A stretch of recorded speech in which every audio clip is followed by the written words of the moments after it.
Now that we've talked a bit about how circuits work, we need to come back to a conversation about what capacitors are used for in circuits. In this video, I will talk about how capacitors combine with resistors in a circuit. There is no adding a resistor to a capacitor in series or in parallel. They're two different circuit components, so we don't add them together.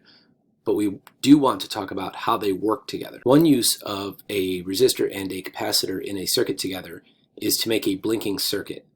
Knowing what you do about circuits already, you must recognize that this bulb has current flowing through it, but inconsistently. It flows more than less, possibly briefly stopping. It's hard to tell whether it actually stops without some measurements. But the changes in the current are happening pretty quickly. Still slowly enough for us to see the effects, but pretty quickly. I would like to start by defining something called the time constant of a circuit.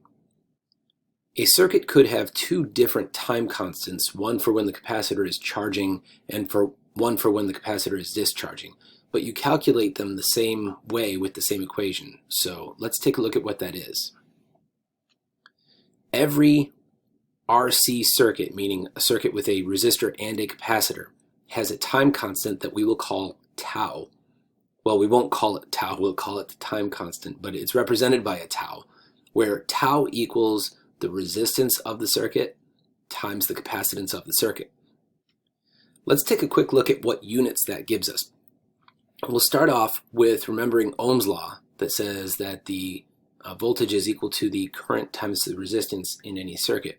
So if I rearrange that for resistance, I get that R is equal to voltage divided by current.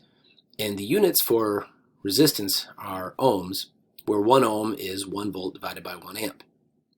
Let's also remember that we define capacitance as the charge per volt. So the units of capacitance, 1 farad, would be equal to 1 coulomb of charge per 1 volt. So when I multiply R times C, I'm talking about units of ohms times units of farads.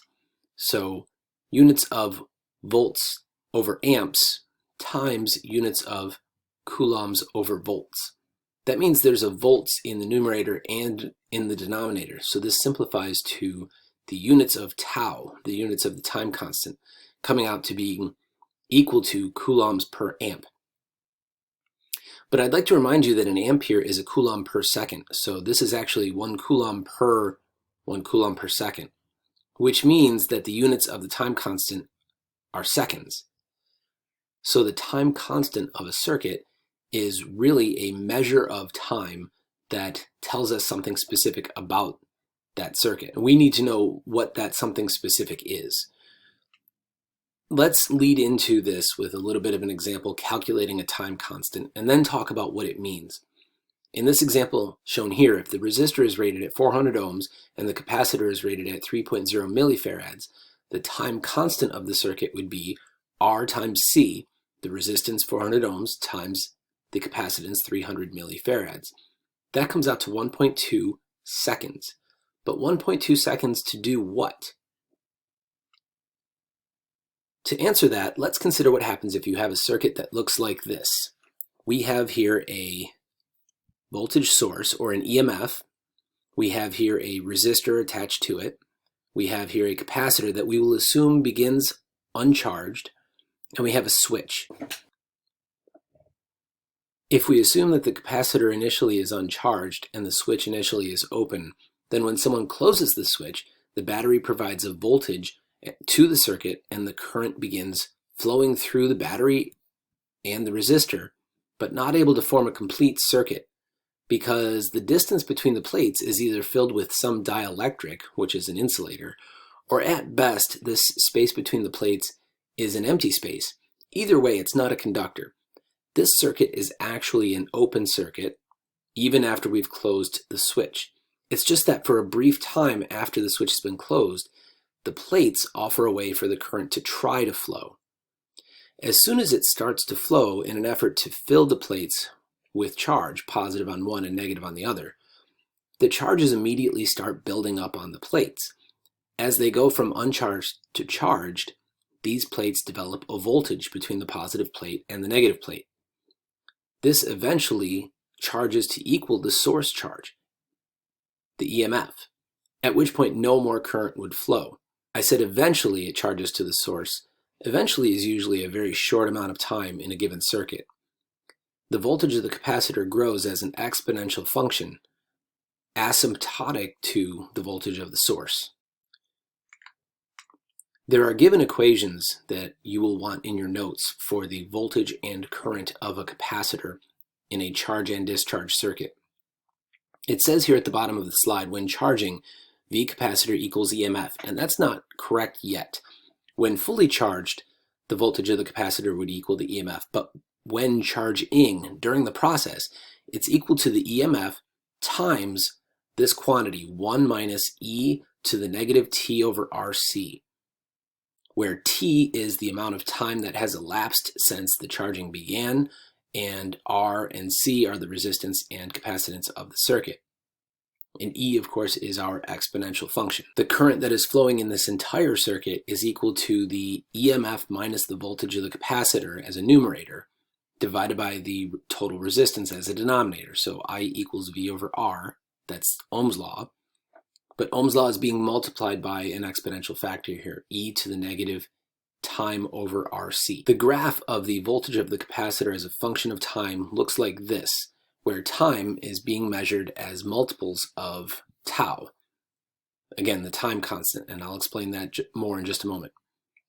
The voltage of the resistor, the voltage the resistor is dropping, would actually be a mirror of this graph, starting here and exponentially curving down asymptotically to zero, because the battery is providing a full EMF, and the resistor and capacitor are combining to drop that EMF. So as the capacitor is dropping more and more and more of the voltage, less and less and less of it can be dropped by the resistor. We could also calculate that by saying that the voltage dropped by the resistor equals the current of the resistor times the resistance of the resistor, V equals IR. If the current is getting weaker over time, which it is, then the voltage dropped by the resistor also becomes less over time. Looking back at this earlier slide where we calculated that the time constant of this circuit would be 1.2 seconds, what happens in 1.2 seconds? The answer is not that the capacitor charges in 1.2 seconds.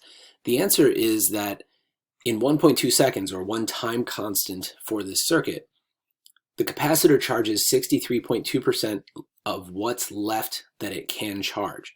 So after a single time constant has passed, the voltage of the capacitor is 63.2% of EMF. After another time constant has passed, the voltage of the capacitor is 86.4% of EMF. But we don't actually care about what's happened after 1 or 2 or 3 time constants usually. We care about the fact that it takes approximately 5 time constants to charge a capacitor to 99% of the EMF. So what we say is 5 time constants is the amount of time necessary to charge a capacitor, where 1 time constant is the value of the resistance of the charging circuit times the value of the capacitance of the capacitor. While the resistance of the circuit times the capacitance of the circuit equals the time to charge to 63.2% of target charge or total possible charge for a capacitor, there's nothing magical about this 63.2%, and you won't be asked to derive it or use it very much, really. What you should understand is this. Your time constant being bigger means that it's taking longer for this circuit to charge. The way to make a time constant bigger would be to have either a larger capacitor that would take longer to fill its charges, or to have a bigger resistor in the circuit with the capacitor that is resisting the flow of charges that are trying to get into the capacitor. Either one of those will cause a larger time constant, and the time constant is just a comparison value for any particular RC circuit to understand whether it charges comparatively fast or slow. In each time period, tau, 63% of the remaining space in the capacitor fills with charge. This suggests you never technically get to 100% full. I don't want to wonder whether it's technically all the way full or we can fit maybe one more electron in there. That's a level of detail that we don't want to contend with in a circuit. So we say a capacitor is full, usually at 99% of rated charge.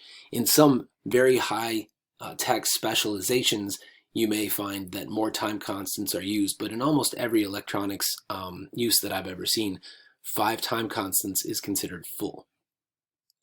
So usually you won't be worried about this 63% value at all. What you'll want to know is how to find one time constant, and you'll want to know that after 5 time constants, the capacitor has charged. As usual, I think an example question would go a long way to clarifying what I'm talking about. So imagine that I have a 1.5 volt battery or cell, and I have it connected to a 4.5 kilo ohm resistor and a 14 nanofarad capacitor that are in series with one another. How long will it take the capacitor to charge fully, assuming that it starts from completely not charged? A reasonable answer to this would be to say 5 time constants, but then I would ask you, okay, but how much time is that? So the answer is 5 time constants, where each time constant tau is the resistance of the circuit times the capacitance of the circuit. So the total amount of time is 5 times R, 4.5 times 10 to the third ohms, times C, 14 times 10 to the minus 9th farads. That comes out to 3.15 times 10 to the minus 4th seconds, or 315 microseconds for this capacitor to charge fully. Part B. Once it is charged, what will be the approximate amount of charge on the capacitor? For that, I go back to our original equations when we first started talking about capacitors, and I say that the charge on the capacitor Q equals C times V, where C is the capacitance, 14 nanofarads, and V is the voltage applied to the charging capacitor, 1.5 volts. So the total charge will be 21 nanocoulombs. Part C, what is the maximum current in the circuit? When does it occur? The maximum current will occur as soon as the circuit is completed, the very first instant before a single time constant has elapsed. The current will get weaker and weaker and weaker as time goes on. So when it asks you what the maximum current in the circuit is, it's really asking you to calculate the current as though the capacitor did not exist at all, as though it didn't provide any resistance. When the switch first shuts, the current is just the voltage of the battery divided by the resistance of the resistor. That comes out to 333 microamps. And part D, what is the eventual current in the circuit? When does this occur? Well, once the capacitor is charged, the battery doesn't have the ability to push current through the circuit anymore. From the perspective of the battery or other voltage source, a fully charged capacitor acts like an open. A fully uncharged capacitor acts like a conductor that is ready to be filled with charges, but once it's charged, the capacitor acts like an open.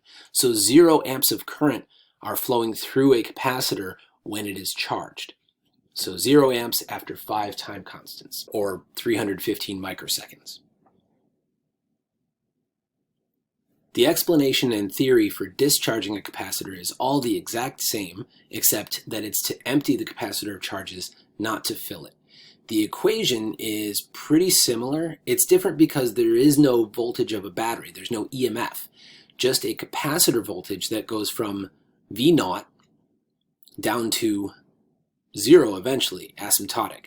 So the voltage on the capacitor at any given moment during discharge is the fully charged voltage, V0, times that quantity, e to the negative t over RC, where again it is 5 time constants to fully discharge. The current on a discharging capacitor is equal to the voltage of the capacitor divided by the resistance of the circuit, again times that exponential e to the negative t over RC. That means the current equation for charge and discharge are actually the same structure, just from a different voltage source for the charge and for the discharge. And the graph of discharge for the capacitor looks like this. starting at its full charged voltage and dropping off to a asymptote of 0. Notice it says after one time constant there's 36.8% of the initial. Where does that number come from? See if you can tell me. These are the graphs of the voltage of the capacitor during a charge and discharge cycle, and then the current in the capacitor through a charge and discharge cycle. It looks like they have the same time constant value for both the charge and discharge cycle, which is a little unusual, but that's not a big deal. The voltage goes from 0 when it's completely uncharged up to V max. Now it is completely charged. This amount of time from start to this dotted line is 5 time constants. Then it just sits there charged for a little while, and now here's where it discharges.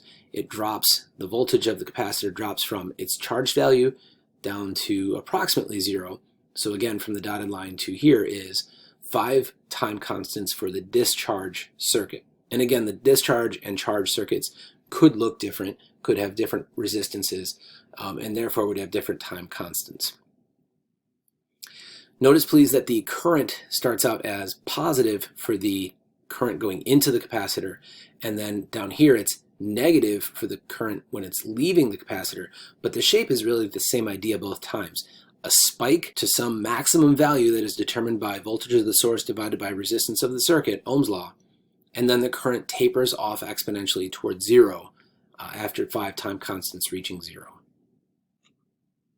That is how RC circuits work, and we will do some examples in class and for homework.